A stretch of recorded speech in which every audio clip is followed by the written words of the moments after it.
राना सनाउल्लाह साहब जो हैं वो इंटरेस्टिंग तरीन बात करते हैं, मेरे फेवरेट हैं। उन्होंने जनाबे वाला एक इंटरव्यू दिया। उन्होंने उस इंटरव्यू में उन्होंने कहा है कि जी लोग कहते हैं मुज़ाकरात के लिए इजाज़त लेनी पड़ेगी।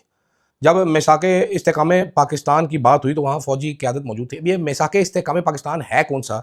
वहाँ कौन-सी फ़ौजी क़यादत मौजूद थी? क्या ये लंदन प्लान का ज़िक्र कर रहे हैं राना सनाउल्लाह साहब? मुझे नहीं मालूम। उन्होंने कहा जी मुज़ाकरात के लिए हमने ना किसी को बाईपास करेंगे और ना किसी को बाईपास करने की इजाज़त देंगे।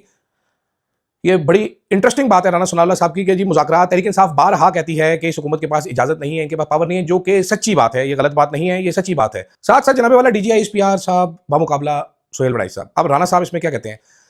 डीजीआई एसपीआर साहब कहते हैं जी ये बिल्कुल लग़्व है, ये बिल्कुल गलत है, ये झूठ लिखा है सोहेल वड़ाई ने। राना साहब कहते हैं सोहेल वड़ाई ने जो कॉलम लिखा है वो दुरुस्त था। तो अब पहला तो मेरी मखमसा ये है, मुश्किल मेरी ये है हजूरे वाला कि मैं किसकी बात पे यकीन करूं, राना सनाउल्लाह या डीजीआई एसपीआर जो कि एक लेफ्टिनेंट जनरल भी है।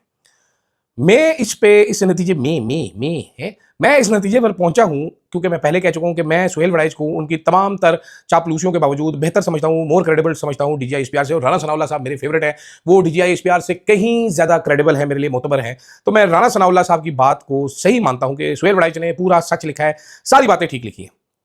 मेरे पास यह भी इतला है कि पहला कॉलम मसला नहीं था। डीजी साहब को दूसरे कॉलम के बाद कहा गया कि यार ये क्या हो गया, देखें ये फीडबैक बड़ा बुरा आ रहा है हमें। मैं पूरी कहानी बयान कर चुका हूं, दोबारा बयान करने की कोई खास मेरे को ज़रूरत नहीं है इस वक्त।